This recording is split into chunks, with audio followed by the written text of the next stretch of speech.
All right. So this first question here comes from Pablo, and he found a research paper. So this is the title of the research paper there.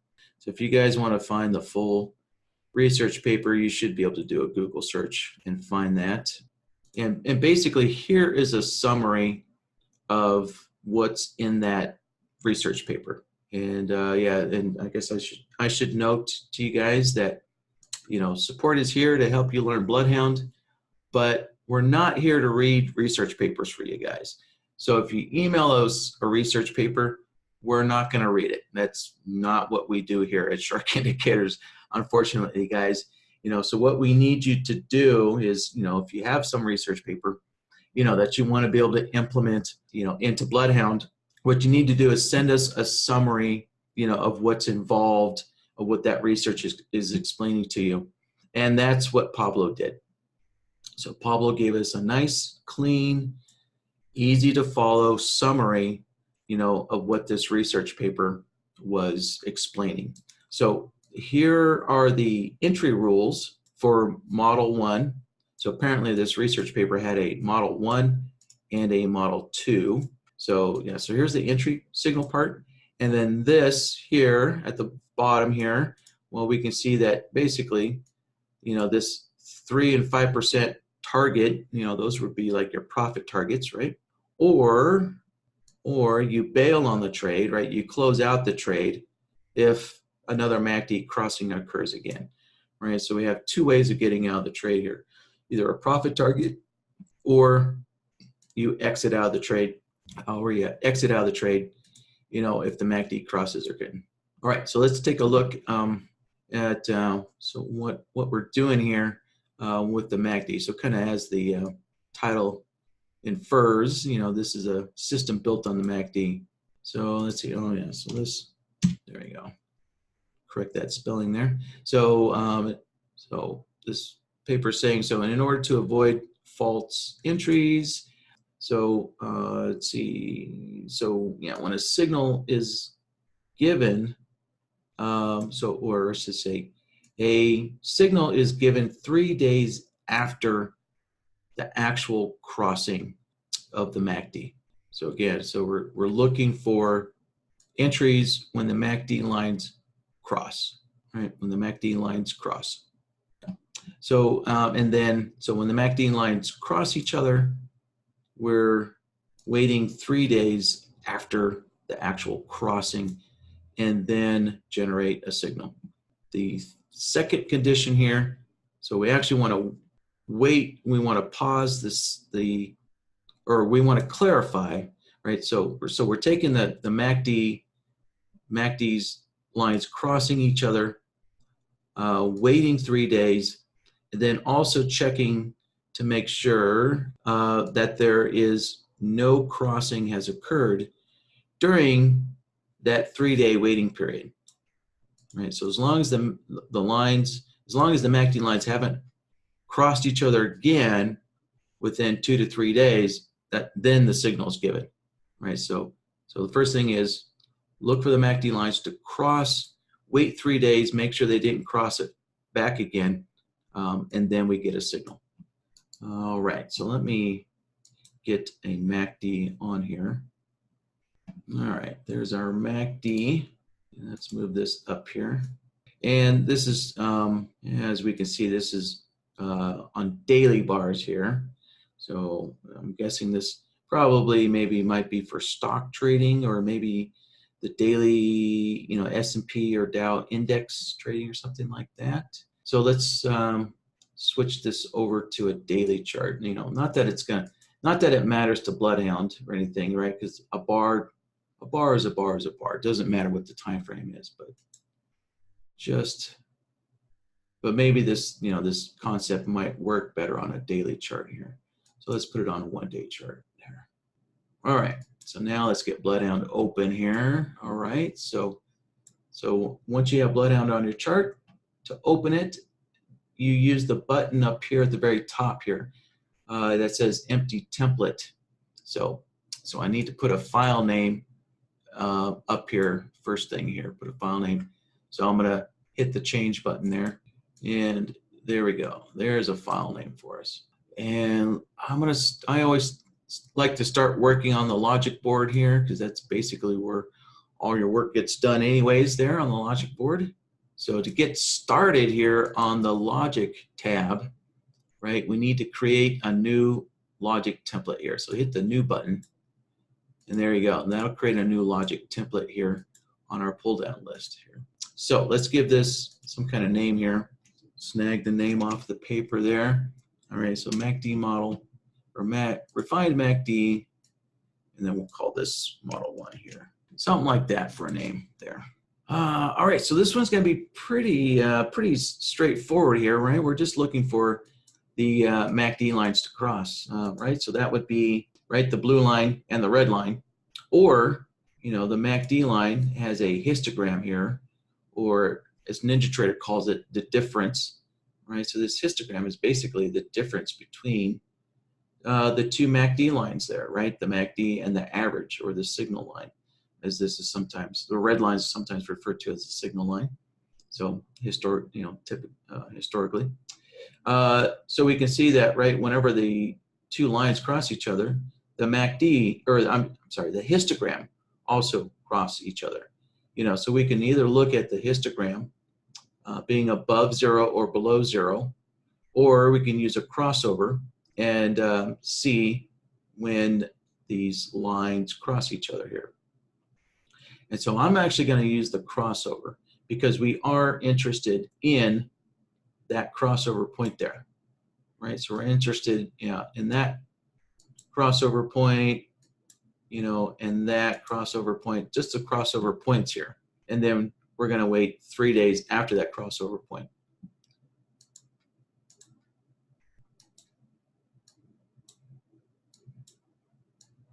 So let's get this started here. All right, so we're looking for the MACD line to cross over the average line. All right, next step is let's plug in our indicators here. All right, so we want the MACD line set up in input A. So input A is going to be the MACD line. Let's scroll down here. There's the MACD line selected. And also remember, you know, I'm not sure if that research paper was using custom MACD periods, but, you know, if you are using a custom MACD period, you know, make sure that you adjust the settings here in BloodHound as well, right? You want your BloodHound to match what's on the chart there. All right, and then next, make sure we select the correct plot. So we can see the MACD is already selected for us. Okay, good enough. That one's done. All right, so for input B, well, that's going to be the signal line, right? The red line there, or the, I'm sorry, the average line. As NinjaTrader calls it, the average line. So again, let's scroll down here, select the MACD, and once again, if necessary, adjust your settings, and then we come down here and we select the average line, like so. And there we go. On the chart, instantly, we have, right, some nice, clean signals at the crossover point. Yeah. So now, if just a little side note, if I use the histogram, I would get continuous signals, right? So using, actually, no, that's not true. I could look at the histogram crossing the 0 line. Yeah, so I could identify the same points by looking to see, did the histogram cross the 0 line up or did it cross the 0 line down? You know, so, you know, quite often there's 2 ways you can do the same task here. All right, so that's the first part there. And so now we need to offset that signal by 3 days. All right, so we want to get that signal 3 days after. So let's grab a Lookback node to do this. So the Lookback node can shift a signal forward, and it can also look back on historical bars and look for information as well. So this Lookback node has a kind of a dual purpose here. So plug that in. And so to shift a signal forward in time, that is what the displacement does here, right? So you notice it's set to 1, but we want to shift it forward 3 days here. Actually, sorry. Well, let's see. 3 days after. Yeah. So we'll shift it forward 3 days after. And now, right, like if we look right here, let's kind of stretch this out a little bit. There, right? So there's the crossover. And so I think right there, it's kind of hard to see. We can't see the histogram, but let's take a look here. Okay, yeah, so there we go. There is our short signal. So that's the bar that we get the crossover. And then if I connect our Lookback node back up here, and let's give this a name. I like to name this to tell me what it's doing. So I'm displacing the signal by 3 days there. And so there we go. So 1, 2, 3 days later, there's the signal. So now if you want the first day, to count as day 1 instead of day 0, then we can just shift this back, just knock this back a number, right? And so now the day of the signal would be day 1, and then day 2, and then day 3 there where the signal's at. And all right, so the next part is we need to make sure that there is no crossing has occurred during, right, day 2 or day 3. Yeah, so actually I'm guessing that inferring from this statement here, probably the crossover is day 1 and then day 2 and day 3. All right, so we want to make sure that, that the MACD lines haven't crossed each other here. Yeah, like for example, back here, right? So let's see here. We're gonna need a comparison solver.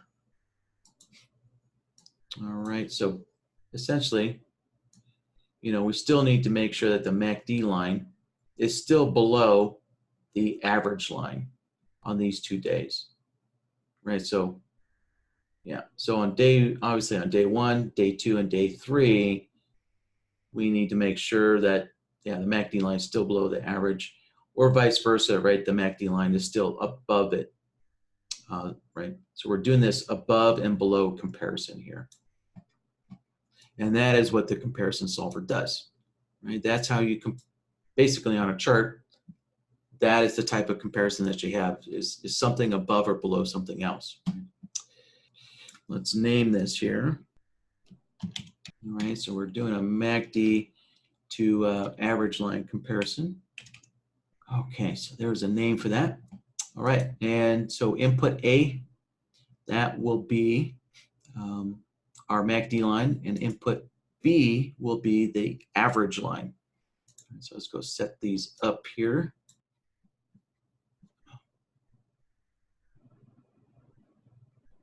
There we go, there's our MACD, and once again, remember to change any periods that you might, any different settings here, periods you might be using, so it matches your chart. And our MACD line is already selected, so we're good there. And let's put in input B.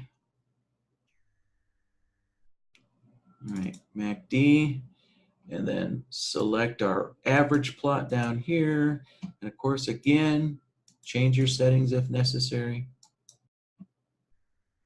All right, there we go. So we can see that our comparison solver, right, it's giving us these continuous short output here, as long as the MACD line is below the average line, right? So that's how we can check to see if, if all 3, or if the next 2 days, I should say, haven't crossed each other. And so now with that, now to make sure that we have the next 2 days, we're going to use the Lookback node again. like so. And this time we're going to turn the displacement off. So we're not using the displacement. This time we're actually using the look back period. And we're going to set that to 3. And then the mode is we want a minimum of 3 days there where the lines are above or below each other in the same direction. And so there, yeah, so we can see right now, right? So on the first day of the cross, you know, there's no output. And on the second day, there's no output. But once we get to the third day, then there's an output. So that tells us we've had 3 continuous days where the lines are crossed in the same direction. Okay. And then let's keep that over there. Let's move back here.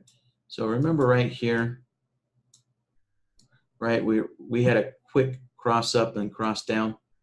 So if we look at this, there's day 1, day 2, and day 3, right? So on day 3, there's no output there because we had a cross up and a cross down.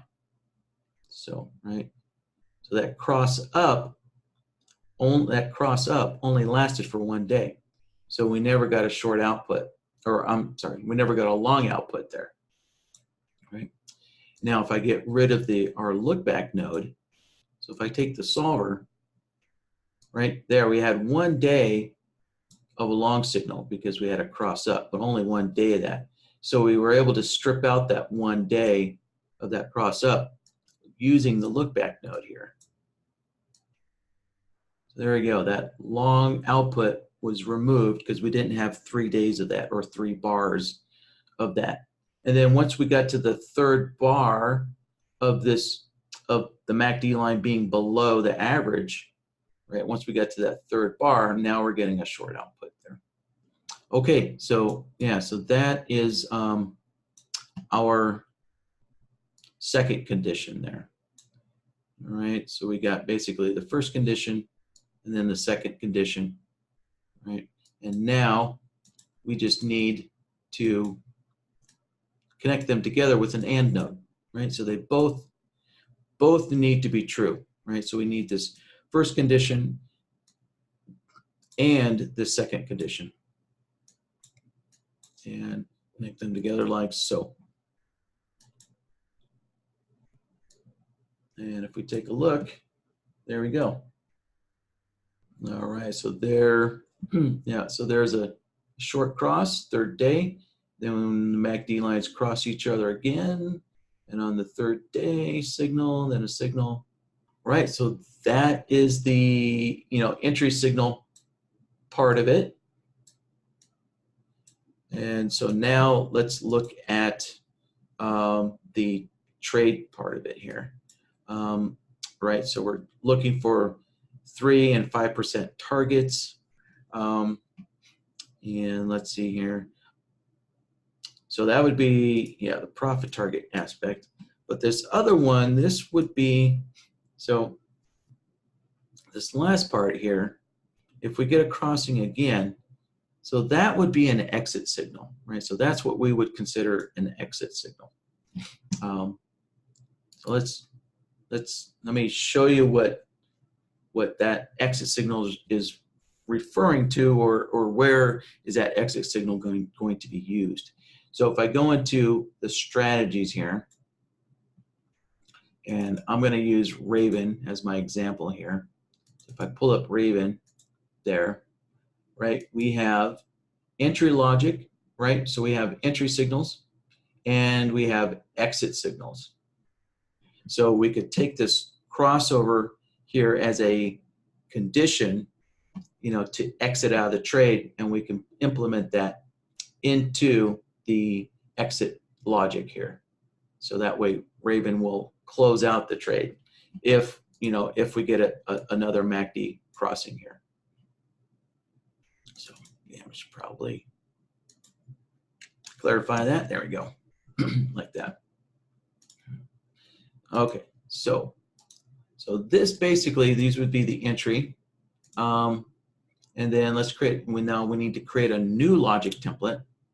So this would be the exit, crossover. So that's going to be the exit of the MACD crossover for model 1. And yeah, so we're just simply looking for the MACD to cross, and that's going to be pretty straightforward. We already have a MACD crossover solver done for us. So we can just take this existing crossover and connect it in, and we're done. That's it. Right? So this crossover solver here, right?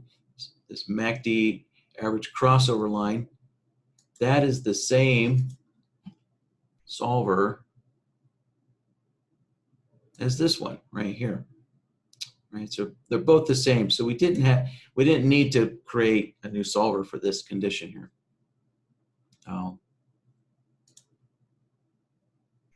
And let's see here. So let me mark a few signals here. So there, let's mark that, and let's mark that one, and let's mark that one, and I'll mark this one. There we go. So there's just a couple of entry signals we can use. And now let's take a look at the exits, and I'll explain how the exits are working here. All right, so let's start with the first entry signal. So remember, what you're looking at are the exit signals. So the entry signals here are marked with the arrows, right? So we get an entry, we're going to go short, and then this long signal will exit, right? So a long signal will exit a short position, right? So you got to think of these. So you got to think of this as being in a short trade, right? So that's our short signal that gets us into the short trade. And then this long signal, since this is an exit signal, it's going to exit that short trade, right? So don't confuse this with an entry signal. This is not telling us to go long. This long is saying exit the short trade, exit that short trade, right? And then over here is actually the long entry signal. So this is where you would go long, and then right there, and then this short is the exit signal. So this is where you close out the trade. Right. So if you're in a long trade, then a short signal will close that long trade. Right. And then again, a couple days later, we get this short entry signal, and then that is where you exit the short trade, right? So there's the short entry signal. We're in a short position, and then this signal would exit and close out that short trade. And one last time here. So, right, that is where the long position would be opened, and then that would be the exit, the exit point there, the exit date. And then to implement this, so I guess now, lastly, that now we can, now that we have our entry signals, and we have this one exit signal, and then now we can implement the targets there. Right? So do that. Let's see here.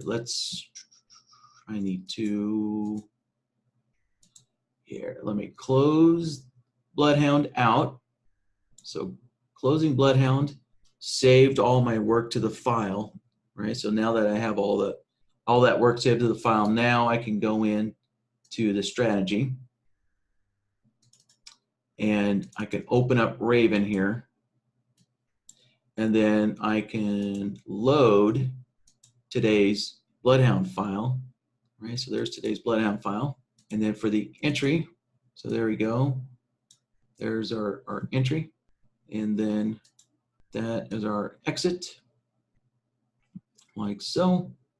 And then just to kind of keep this short and simple, under trade management here, right? So with Raven under trade management here, there's 3 different measurement units. So if we open this up, right, we have ATR, percent, and ticks.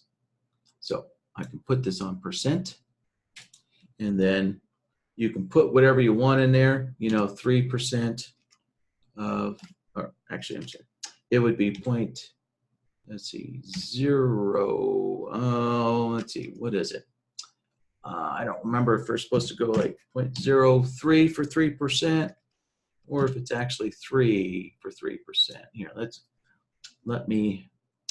take a look at the documentation here so we can get a little reminder. Yeah, so let's see here. We're going to go to documentation, and then we can scroll down here to Raven. Down here, there's Raven. Click on Raven. And let's see here. Yeah, so trade management. There you go. So there's the trade management section. So I can click on that link. Oops, click that. There you go. Scrolls down here. And then let's see. So our trade management we're using the default setting.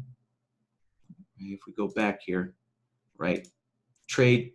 Manage trades using, right? We can see it's set to default here.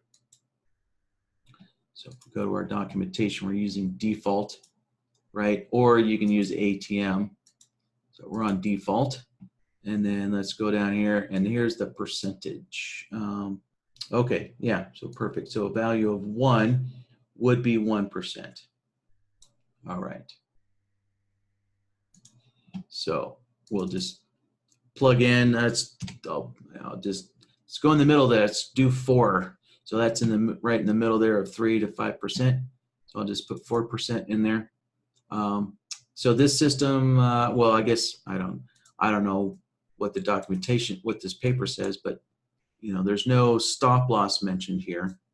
So we'll just leave the stop loss as blank, like so. So what would exit the trade would be our exit signals here, right? So our exit signals up here is what would close out the trade, you know, or of course the profit target. So, yeah, and then if we want to see how this works out, let's enable this, and let's see, maybe make sure backtest mode is turned on. Yeah, so backtest mode is on by default with Raven. So there we go. I think, yeah, that's all we should need there. So let's click OK. All right, now let's see what we have here. So you'll notice there's 2 bloodhounds on the chart now, right? So the top one, if you look at the name, it says bloodhound, right? So this is bloodhound running as an indicator, right? If I double click on the plot, if I double click on the indicator, right, I can see it brings up the indicator window. Right? And it's going to have all of the bloodhound settings here, right? You can see all the bloodhound settings here. Now this other bloodhound, again, if you look at the name, it says Raven.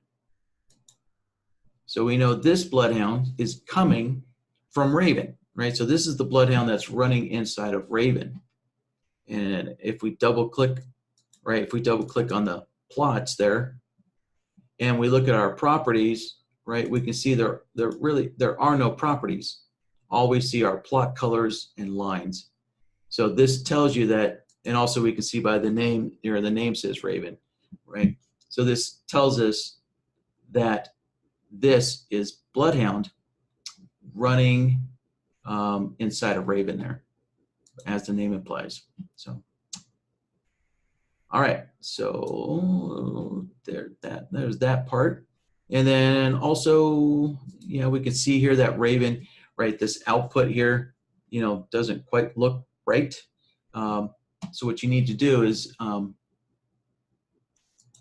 let's see, I'm grab an arrow, right? You'll notice there's two buttons up top here. There's a white one, right? So the white text tells us that that's the BloodHound running as an indicator.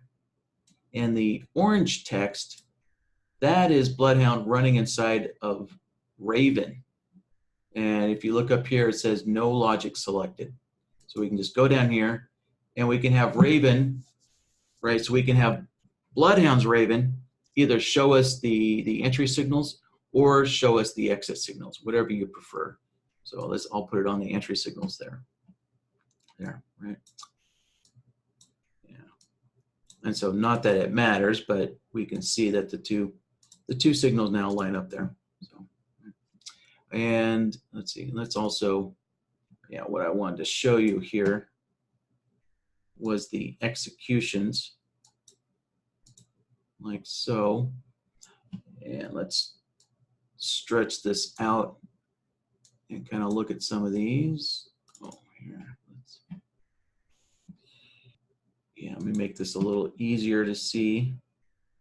So let's see here. So yeah, so we have an entry, right? So we get a signal.